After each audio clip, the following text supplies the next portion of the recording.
Hello అందరికీ, అందరూ బాగున్నారా? ఈరోజు పెసరపప్పు పొడిగా ఎలా చేశానో చూపిస్తాను.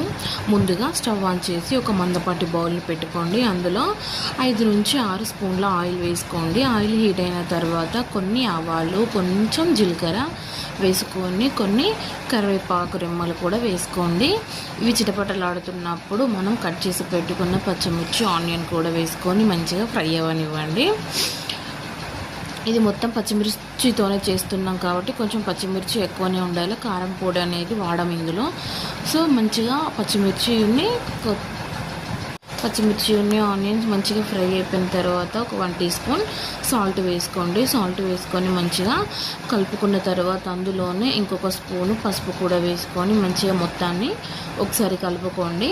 ఇప్పుడు ఒక 2 నుంచి 3 టమాటోలు కట్ చేసి వేసుకోండి. టమాటోలు కట్ చేసి వేసుకున్నాక ఒక 5 నిమిషాలు మంచిగా సిమ్లోనే మగ్గనివ్వండి. మూత పెట్టి సిమ్లో మగ్గిన తర్వాత ఇప్పుడు టమాటా అనేది మంచిగా మగ్గిపోయి ఉంటుంది.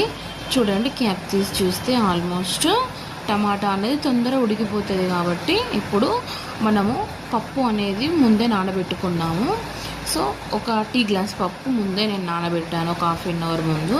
సో నానబెట్టిన పప్పు వాటర్తో సహా వేసేయండి. అంటే కొన్ని వాటర్ ఉన్నాయి, ఎక్కువ వాటర్ కాదు. సో ఇలా వేసుకున్న తర్వాత మంచిగా కలుపుకొని మూత పెట్టి సిమ్లోని ఒక 10 నిమిషాలు ఉడకనివ్వండి. 10 నిమిషాల తర్వాత పప్పు అనేది 80% ఉడికిపోతుంది.